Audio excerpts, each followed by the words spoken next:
Hola amigos, seguidores, hoy a mi espalda una fotografía de un lugar histórico, ya que representa lo que es la fotografía aérea de Placilla, pero me encuentro en el contexto, digamos que quiero venir a buscar historia, a revivirla, a conocer aún más de lo que se conoce sobre la batalla de Placilla, ocurrida el 28 de agosto de 1891.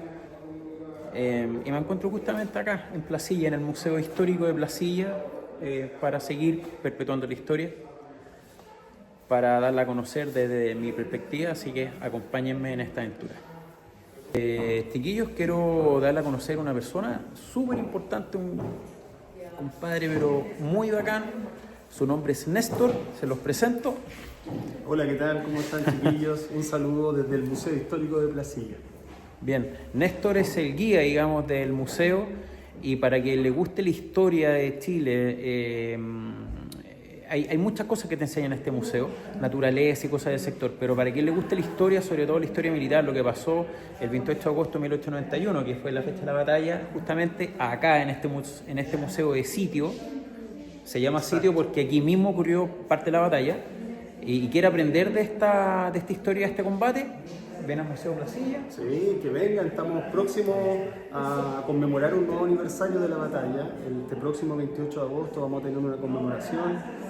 Vengan a conocer la colección, tenemos documentos de la época, tenemos vestigios, armamento, balas que han sido donados por los mismos vecinos y también una maqueta que van a poder ahí ver en la imagen. Historia pura para poder aprender y conocer. Exacto, ¿no? sí. Ya sí. estamos a pocos días, un poquito más de un mes, de los 135 años del aniversario de la batalla. Entonces es importante, para que nos guste la historia, poder venir a visitar y conocer estos lugares tan importantes. Los horarios del museo y los días que está abierto. El museo está abierto de lunes a sábado, ¿ya? Este es un museo que abre los días lunes, a diferencia de otros museos. El día domingo descansamos, pero está abierto de lunes a sábado desde las 10 de la mañana hasta las 5:30 de la tarde, para que puedan venir, conocer la historia, empaparse también de este capítulo de la historia, que es triste, por supuesto, porque nos matamos chilenos entre chilenos, pero hay que aprender de esas lecciones, así que vengan a conocer la historia nos pertenece a todos, así que bienvenidos al Museo Histórico de Placilla. Y una de las cosas que en esta guerra no involucró la parte, entre comillas, social, sino que fue un tema político. Donde nos arrastró a muchos en aquella época. Familia, amigos, hermanos, papás con hijos, hermanos con hermanos, muchas primos, familias, muchas quedaron familias. sin un padre, sin un hijo, sin un hermano, que murió precisamente acá como un soldado anónimo en La Placilla, como era conocida en ese entonces, la Placilla de Peñuela. Bueno, y ahora, estimado amigo, voy en busca del Camino Real, a ver si puedo hacer parte de la ruta, irme a la zona donde estuvo la artillería, que queda muy cerquita, y la casa hospital, a ver si tengo la suerte de poder conocer, y si no, otro día. Pero vamos Te va a ir Así bien. que, gracias, todo amigo el éxito mío. ahí en la ruta. Bueno, amigos, mis perros, seguidores, que estén súper bien. Aquí, Néstor, amigo. Lo esperamos en el museo. Te voy a volver a visitar. ¿Listo? Un gusto. Chao, amigo. Chao. Bueno, sigan acompañándome en esta historia. Chao. Bueno, a mi espalda, al entrar al museo, me retiro porque voy a lo que era el Camino Real, el camino por donde finalmente las tropas de Balmaceda se retiran de la batalla una vez perdidos para llegar a Valparaíso, y obviamente también es el camino de entrada, valga la redundancia, a Valparaíso, de las tropas victoriosas, que son las tropas del Congreso. Así que me dirijo a ese sitio histórico de batalla, pero en realidad todo este sitio que estoy mostrando ahora, todo esto que está, digamos, a mi espalda, construcciones ahora, todo, donde está el museo, que se llama Museo de Sitio, porque justamente donde estoy aquí parado hablando, aquí fue lugar de batalla. Así que bueno, voy en busca de la historia, voy en busca del patrimonio. Sigan acompañándome. Bueno, chiquillos, me he detenido justamente para indicarle un punto de inicio. Estoy justamente, todo eso hacia adelante era lo que es el Camino Real, lo que se llama el Camino Real. para la época. Estamos hablando en el contexto de la Guerra Civil de 1891 y mucho antes también. Un camino que llegaba hasta Santiago. Ese camino real sigue hacia mi espalda y si yo sigo voy a llegar al sector de Las Tablas, Las Dichas, Casablanca, Lagunilla y llega finalmente hasta Santiago. Pero ahora me dirijo hacia el frente porque voy a hacer la ruta, digamos, que conduce hacia Valparaíso y estoy acá en sectores de batalla, la Guerra Civil de 1891. Sigamos con esta historia.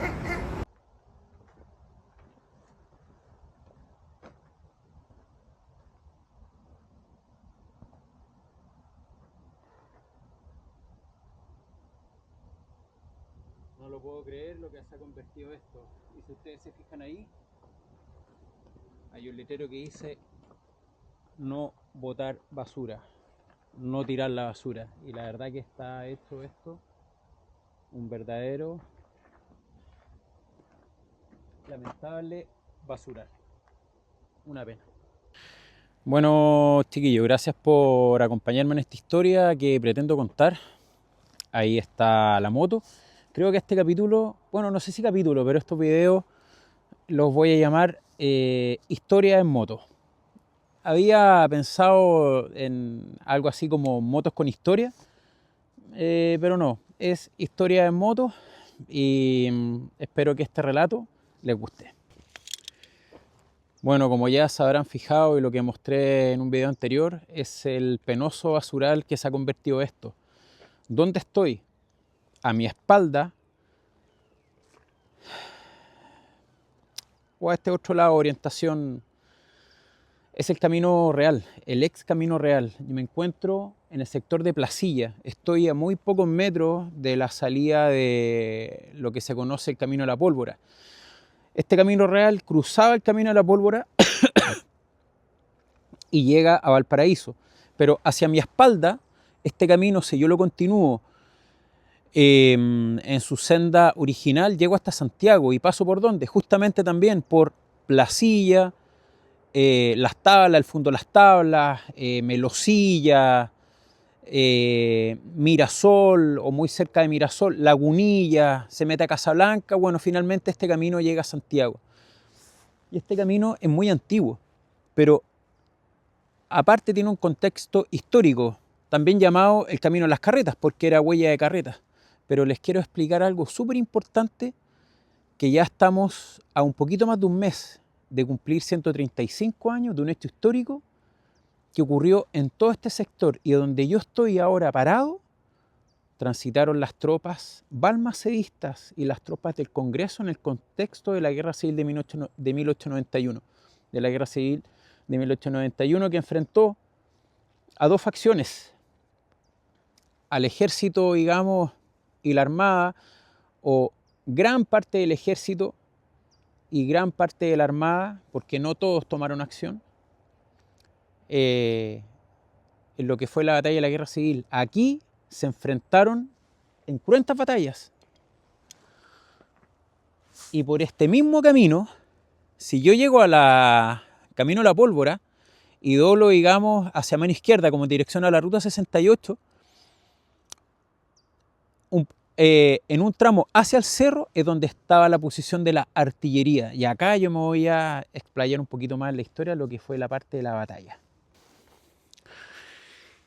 Bueno, un 28 de agosto de 1891 se produce acá, en todo este sector, lo que es el combate o la batalla de Placilla, que fue la batalla decisiva para el triunfo de las tropas congresistas y que fue la última batalla, la batalla cúlmine, ocurría el 28 de agosto de 1891 en todo este sector. Acá se enfrentaron las tropas balmacedistas con las tropas congresistas. Las tropas balmacedistas estaban a cargo del general Orocimbo Barbosa y por la parte del Congreso el general Estanislao del Canto. Bueno, ya sabemos que en esta batalla aquí en Placilla se enfrentaron dos fuerzas, la del Congreso, que estaba, digamos, al mando del gobierno congresista, entre comillas, digo gobierno, del capitán de navío Jorge Montt Álvarez. Y a cargo, digamos, de las tropas presidenciales o balmaceístas está el presidente José Manuel Balmaceda Fernández. Pero obviamente en ambos bandos tenían sus comandantes. Por la parte del Congreso, el comandante, digamos, el ejército que mandaba era el general Estanislao del Canto, y por el lado de las tropas balmaceístas era el general Orocimbo Barbosa. Las fuerzas presentes en la batalla: por el lado del Congreso, aproximadamente 9.000 y fracción soldados, y por el lado balmaceísta o presidencialista, casi 14.000, 14.500 hombres.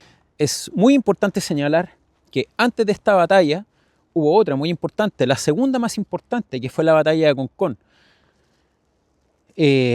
Recordemos que también antes de la batalla de Concón está primero la campaña del norte, y cuya última batalla de la campaña del norte se llevó a cabo en Pozo Almonte, donde ahí fue victoria para los congresistas. Después de que terminó la campaña del norte, todos se vienen a la zona central, digamos, se produce un combate anterior a Placilla, que es el combate de Concón, que también fue con victoria para los congresistas, y queda aquí la última gran batalla que se dio en todo este sector. La artillería está hacia donde apunta mi dedo, más arriba, pasado el camino de la pólvora, y todo este sector que está atrás, todas las tropas venían enfrentadas subiendo en batalla, y obviamente lo que está al frente mío, o ahora a mi espalda, eran todas las tropas defensivas de Balmaceda que atacaban, digamos, hacia este sector. La historia acá se siente de manera impresionante. Bueno, en la conformación de las fuerzas, por el lado presidencial o balmaceísta, se fusionan la primera división con la segunda. Hay que recordar que la primera división, que estaba a cargo del general Orocimbo Barbosa, esa división está en Santiago. Y la segunda división, que está a cargo de José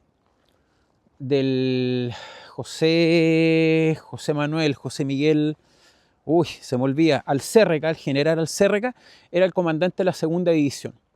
Estas divisiones pelearon juntas en la batalla de Concón, pero fue tal la cantidad de muertos que para esta batalla la primera y segunda división se fusionaron, formando una sola.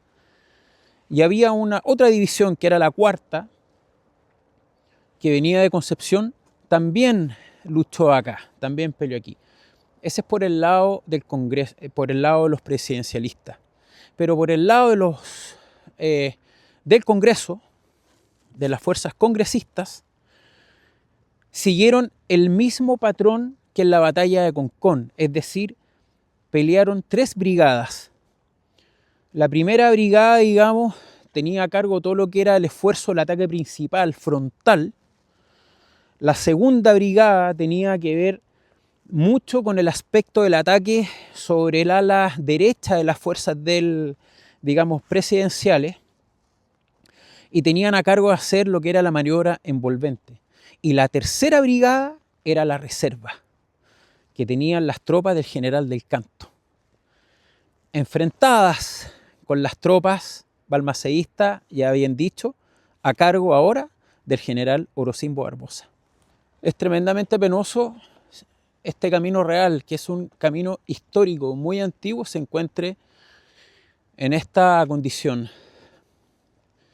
Ahí tengo la moto y voy a hacer un close-up para que vean ustedes lo que se ha convertido nuestro camino real, ex camino de las carretas y camino histórico, por donde, siguiendo por este mismo camino que está apuntando mi cámara, avanzaron las tropas del Congreso, también después de ganar la batalla, para caer a Valparaíso, así como también las tropas presidenciales o balmaceístas ocuparon este mismo camino para arrancar. ¿A dónde?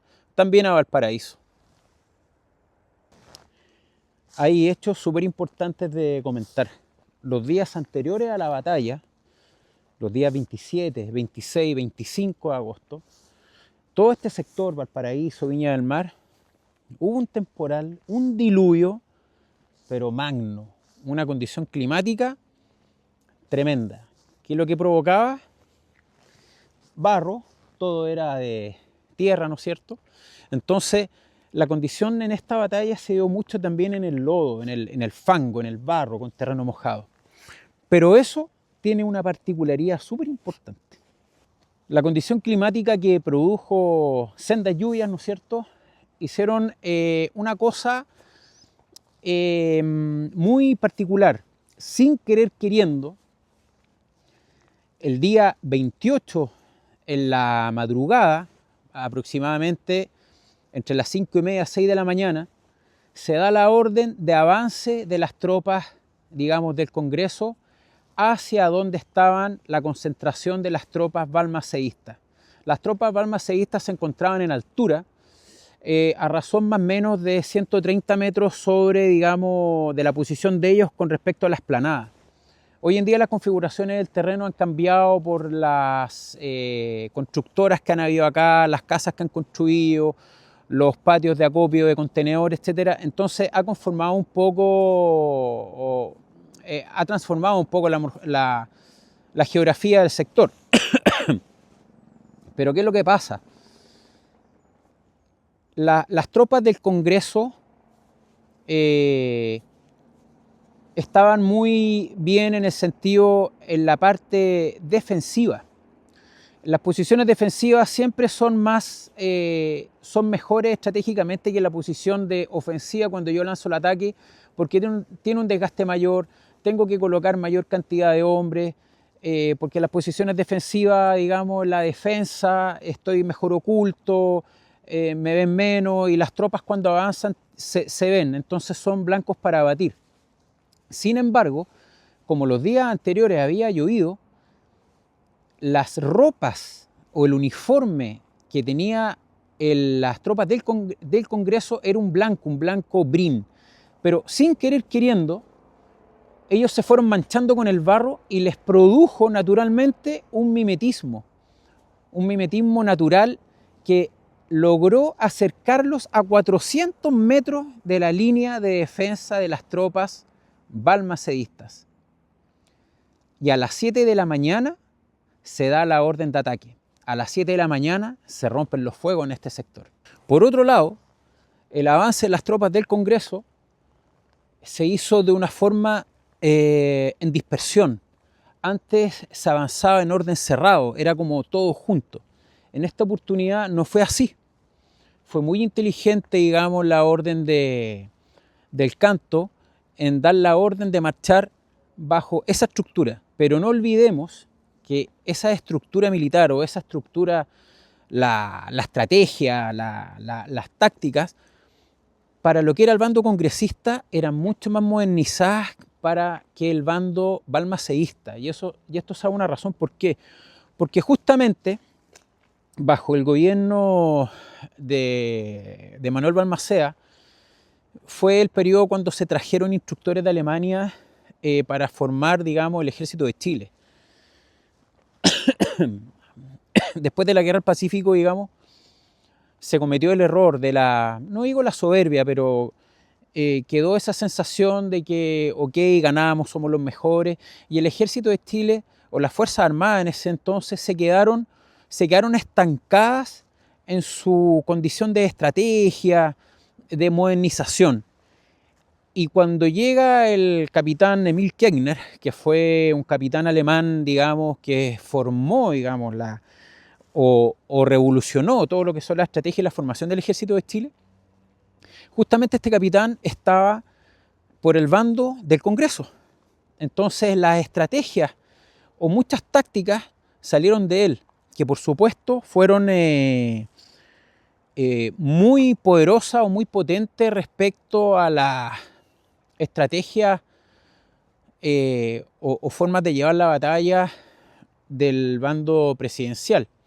Ahora, tanto el bando presidencial como el Congreso, en realidad Kegner lo había formado antes, pero resulta que ahora Kegner estaba por el bando del Congreso. Entonces tenía la estrategia en la mano, ahí estaba el puesto de mando principal.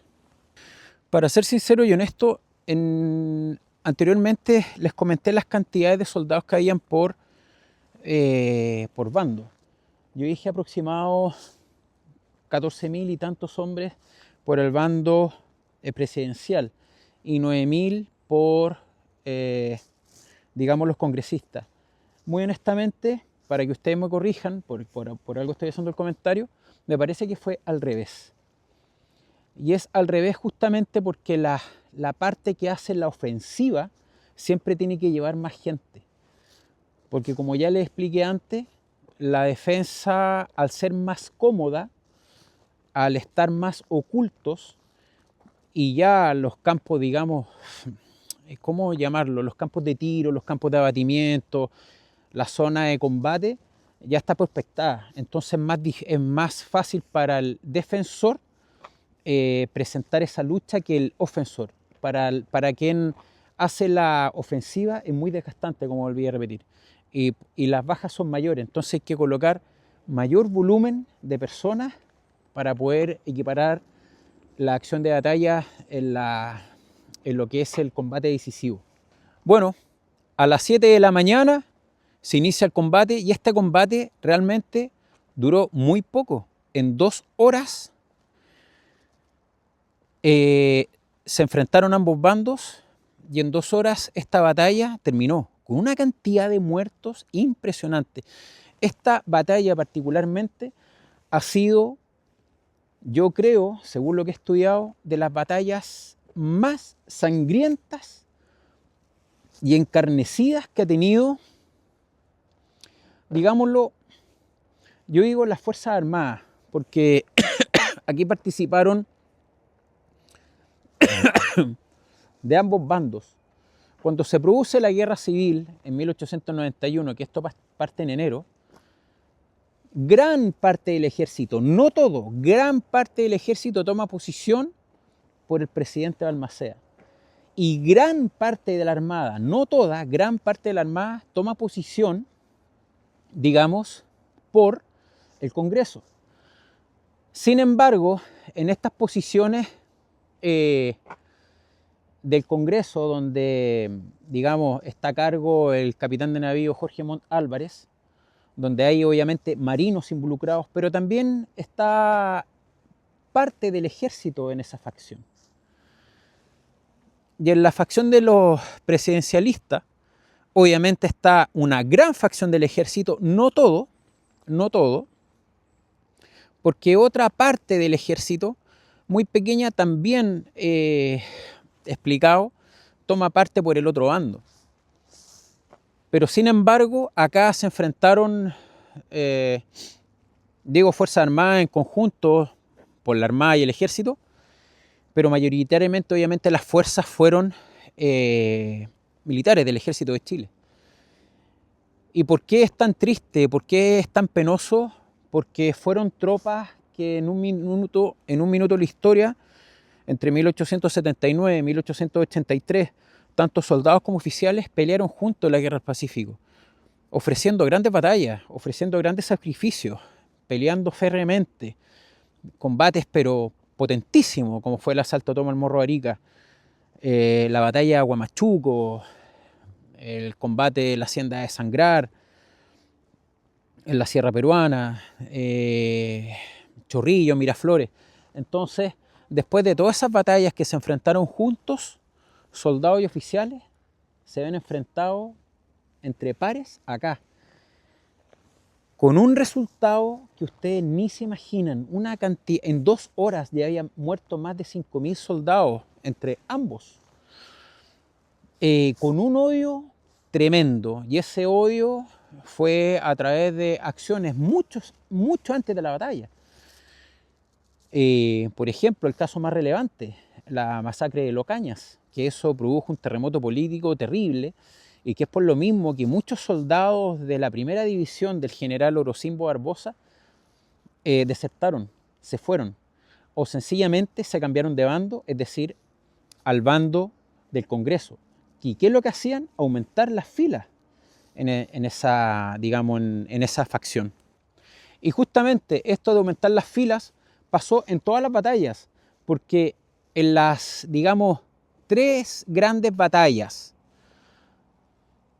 Pozo Almonte en el norte, que antes de la batalla de Pozo Almonte habían habido otros combates en el norte, pero más de, digamos, acciones de guerrilla, cosas así. Pero en Pozo Almonte, o las que antecedieron a esa batalla, siempre habían bandos que se pasaban al lado del Congreso, entonces siempre aumentaron su fuerza. En la batalla de Concón lo mismo. Antes de enfrentarse, ciertos bandos se pasaron para el lado del Congreso, disminuyendo las fuerzas presidencialistas, y en esta batalla de Placilla obviamente también pasó lo mismo. Entonces, en un minuto previamente a las acciones de guerra, eran X soldados los presidencialistas, pero antes de, o en las mismas batallas, se cambiaban, digamos, de bando, se daban vuelta las chaquetas y se pasaban al bando del Congreso. Entonces el bando del Congreso nunca quedó diezmado con sus soldados, siempre tuvo recursos para arreglárselas en ese sentido, y además que todo lo que respecta al armamento también. Ese es un tema muy importante de destacar, porque el armamento que tenían las tropas balmacedistas era un armamento, digamos, de la guerra del Pacífico antiguo. Tenían el fusil Graz, el Comblain, que eran fusiles monotiros, es decir, disparaban y tenían que recargar de nuevo, disparaban y tenían que recargar, era muy lento, y además ocupaban una pólvora, que es la pólvora negra, que al momento de ser percutado mandaba un fogonazo donde se delataba en exceso la posición de los tiradores presidencialistas. Sin embargo, por el lado del Congreso, ellos tenían los fusiles, los Magnitler, que eran de construcción austriaca, que el fusil tenía un clip con 5 tiros, cosa que ellos en el fondo era como fusil de repetición, disparaban, se acababan los 5 tiros, salía este clip y ellos tenían una petaca donde llevaban más tiros y colocaban nuevamente el clip y tenían 5 tiros más. Entonces el poder de fuego, la cadencia de fuego era mucho mayor. Y asociado a eso, la pólvora que ocupaban era de celulosa, de nitrocelulosa, que el fogonazo era mucho menor y era de otro color. Al ser de otro color, además, le permitía, entre todo el fragor de la batalla, tener mejor campo de visión. En cambio, los de las tropas de los presidencialistas, al ser este humo tan negro, a veces se llenaba tanto de humo que perdía el soldado la visión del campo de tiro. Entonces, en eso que estaba mirando, siempre había una posición de avance del enemigo, digamos, de la tropa adversaria, que le permitía acercarse mucho más rápido. Entonces eso también fue muy determinante. Cuando se dan los inicios de las acciones de batalla, ataca la primera brigada de manera frontal, descargando los fuegos de artillería de ambos bandos. Obviamente todos tenían artillería, pero las posiciones de presidencialistas estaban en lo alto, tenían un mejor rango de tiro, entre comillas, era muy efectiva. Cuando ataca la primera, digamos, brigada del Congreso, que es un ataque bastante efectivo, entra después en acción la segunda brigada, ¿ok? Y entra en acción porque hay un momento en que las fuerzas presidenciales, ¿qué es lo que pasa? Que en el accionar de la batalla, como se habían acercado tanto las tropas del Congreso, el factor sorpresa, entre comillas, se perdió. ¿Qué es lo que hace esto? Hace retroceder a las fuerzas del presidenciales, por lo tanto hacen avanzar a las fuerzas del Congreso, se ven superadas en la acción de batalla, una gran cantidad de muertos al inicio, y hace también que muchas tropas balmacedistas se cambien de bando, es decir, que pasan al Congreso engrosando la fuerza y atacando a lo que antes estaban, digamos, del mismo lado. Eso hace que la tropa balmacedista tenga que retroceder y se concentra como un núcleo muy potente, lo que hace actuar a la segunda brigada, digamos, pero la estaba aguantando ahí. Y el general, digamos, Estanislao del Canto, se da cuenta de esto y manda a la tercera brigada. Y con la tercera brigada, fíjense ustedes que en la acción de batalla las tropas las tropas de Balmaceda aguantaban, pero resulta que la tercera brigada era la reserva. Es decir, con reserva y todo, en un minuto esto empezó a flaquear y en una acción prácticamente desesperada, el general, ¿cómo se llama? Estanislao del Canto, manda una orden de ataque de caballería. Pero este terreno no era plano, entonces el ataque de la caballería no fue como esas cargas napoleónicas que habían, eran diferentes. Bueno, unos dicen que esa orden la había dado Del Canto, otros dicen que la había dado Kegner. Del Canto era era un tipo muy inteligente, muy aguerrido, pero él se llevó esa acción, digamos, y le resultó. Quiebra, digamos, esta concentración de fuerza de las tropas de Balmaceda, produciendo finalmente, para resumir, en la acción, digamos, decisiva de batalla que provoca finalmente el triunfo de las tropas congresistas. Bueno, y hay un hecho muy triste que yo quiero destacar, porque realmente acá pasó algo histórico. Por primera vez y única vez, dos generales victoriosos de la Guerra del Pacífico, que pertenecían al mismo bando, es decir, balmacedistas, mueren aquí, en Placilla, en este combate. Primera vez en la historia, nunca más ha pasado que dos generales hayan fallecido en una misma acción de guerra. Como ya les había mencionado, respecto a los generales muertos en esta batalla, corresponden al general Orocimbo Barbosa y al general Alcérreca. El general Barbosa era un tipo súper grande, pero para el momento de la batalla y antes ya venía con una enfermedad súper triste, que la sufren mucho, tenía una diabetes avanzada tremenda. Entonces, ¿qué es lo que pasa? Que él ya le costaba mucho montar a caballo, le costaba mucho caminar, tenía que ser asistido, era un tipo grandote, un tipo que inspiraba mucho respeto, un tipo muy bravo. Y acá, ¿cómo muere el general Barbosa? El general Barbosa, digamos, sufre él iba en su caballo, ¿no es cierto? Recibe unos balazos, su caballo lo matan, él cae a piso, le pegan en la cabeza, él trató de defenderse pero siempre, o sea, siempre se defendió, teniendo a todos rodeados. Él sabía que iba a morir, él sabía. Sin embargo, nunca se rindió y nunca dejó enfermo y en el suelo de seguir prestando batalla. Y está documentado que las últimas palabras célebres antes de la muerte del general Orocimbo Barbosa fue: mátenme, perros. Eso fue lo que dijo. Y lo mataron. La segunda muerte fue del general José Miguel Alcérreca.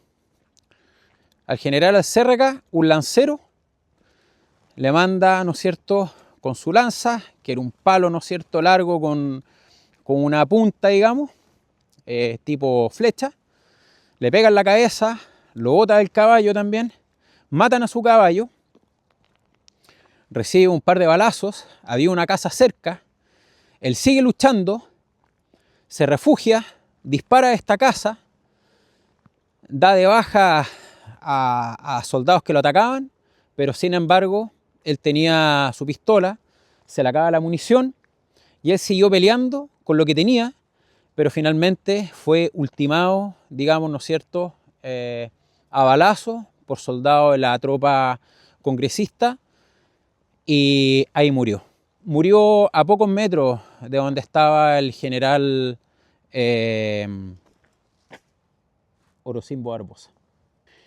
Y les quisiera comentar el hecho que pasó después de la muerte de ellos, porque hay que decirlo, hermanos, es una verdadera vergüenza. ¿Por qué?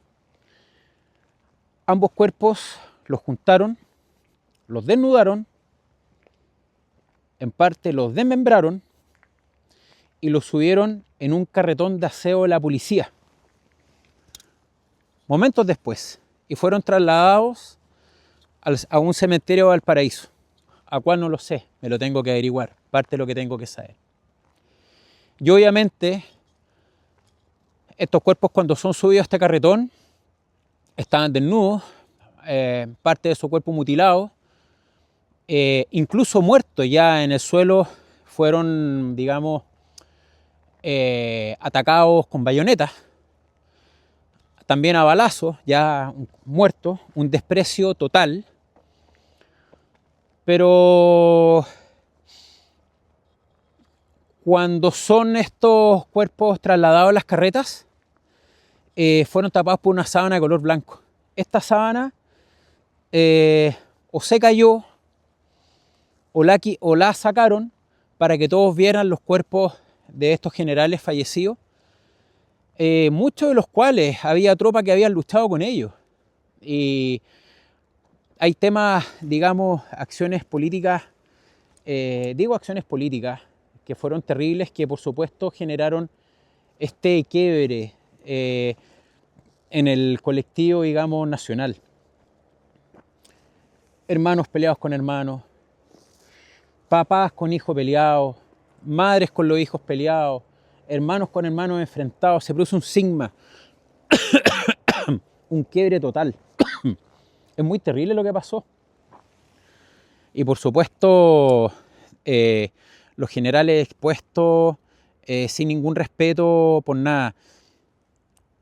Parte de estas cosas que le estoy hablando es porque anteriormente hubo una masacre, que es la masacre de Locaña, que lo podrían buscar, que esta masacre, digamos, fue el general a cargo, digamos, fue justamente Orocimbo Barbosa, y se produjo una matanza a gente, digamos, muy aristocrática y otros no tanto, que eran de la parte del Congreso, cuando ellos se juntaban de manera clandestina y planificaban lo que era la parte del sabotaje. Por ejemplo, una de las cosas que iban a hacer era volar el puente ferroviario del río Maipo, justamente para impedir que las fuerzas que venían de Concepción pudieran llegar a Santiago. Entonces, toda esta gente, que fue bastante, fueron, digamos, tomadas prisioneras cuando los pillaron en el fondo de Locaña. De hecho, hay un monumento ahí en la Florida, me parece que en la Florida, que indica esto, ese recordatorio. Entonces, había mucha rabia por la parte, digamos, del Congreso respecto del bando presidencialista por esta matanza. Entonces hubo una odiosidad y una furia contenida durante mucho tiempo, o durante el tiempo que duró esta guerra civil, que de hecho fue muy corto, ¿eh? Fueron de enero a agosto, 8 meses, no fue tanto. Pero que estas cosas provocaron un tema interno que en los momentos de la batalla provocaba que se desatara toda esta furia, toda esta odiosidad, y que haya dado lugar a combates realmente terribles. Bueno, una vez terminada la batalla, las tropas que restaban, digamos, del bando presidencialista arrancan por este mismo camino en dirección a Valparaíso, llegan a Valparaíso, escondidos por supuesto, se sacaban las ropas, se trataban de disfrazar, entre comillas, para no ser reconocidos, y las tropas triunfantes, digamos, que eran obviamente del Congreso, también llegan a Valparaíso con el general Estanislao del Canto, donde son recibidos con vítores, celebraciones varias, etc. ¿Qué sucede después? Para adelantar un poco, sucede que el día 31 de agosto, de manera ya Balmaceda totalmente perdido, el 31 de agosto Balmaceda le entrega el cargo de manera accidental, digámoslo así, de la presidencia al general Baquedano, para que el general Baquedano le entregara la administración después a quien fuese ascendido a vicealmirante y quien estaba al mando de las tropas del Congreso, que era el capitán de navío Jorge Montt Álvarez, después el vicealmirante Montt, que después fue presidente de la República. Pasado esto, digamos, aparecen lo que son las listas. Estas famosas listas son la gente que apoyaban a los balmaceístas y que con el triunfo de los congresistas estos fueron perseguidos, les saquearon las casas, los terrenos que tenían, hubieron asesinatos, un montón de cosas muy tristes que pasaron, ¿ya? Después llega el mes de septiembre y llega la fecha del 19 de septiembre de 1891 a las 8 de la mañana el presidente de Balmaceda o el expresidente de Balmaceda o el ciudadano de Balmaceda se suicida con un tiro en la sien derecha en la embajada argentina en Santiago. La familia, antes de que él se suicidara, Balmaceda mandó su familia a la embajada de Estados Unidos, por lo tanto en ese sentido estaban protegidos. ¿Y por qué digo el ciudadano o el expresidente? Porque resulta que el periodo presidencial de Balmaceda era hasta el 18 de septiembre y él se suicida un día después, el 19. Por lo tanto, él legal ya no era presidente. Entonces, bueno, eso es parte de un debate político que me gustaría mucho que se comentara.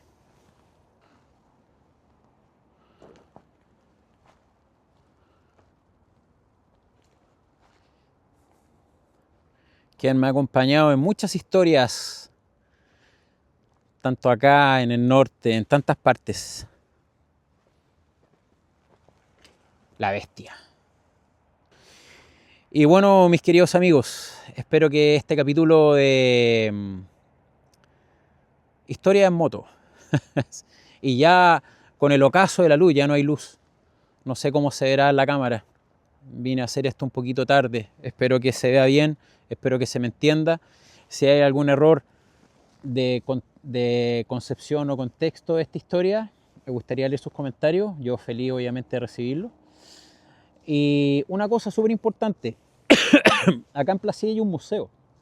Como ya le he dicho en videos anteriores, el Museo de Sitio, ahí estuve con Néstor, que le indicó los días que está abierto. Es un museo que es gratis, se llama Museo de Sitio, porque está en el lugar que fue propiamente tal de la batalla, pero ya más cercano a lo que es propiamente tal, digamos, el poblado, digamos, de Placilla.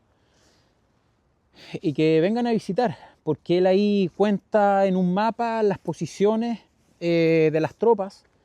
Y bueno, justamente donde estoy, parte del camino real, parte del camino donde avanzaron hacia la toma de la posición de la artillería presidencialista, donde ocurrieron batallas, y es muy interesante.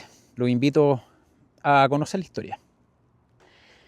Bueno, encendí las luces de la moto porque ya estaba muy oscuro. La verdad que se me ocurrió ahora.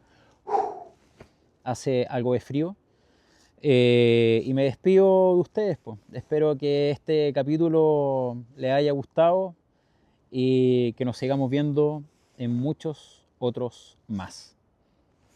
Los Perros Trail, siempre perpetuando la historia, rescatando lo nuestro, el patrimonio y disfrutando siempre de la aventura, pero siguiendo lo que nos gusta, que es justamente eso, la historia. Así que bueno amigos, que estén muy bien. Chao y será hasta la próxima.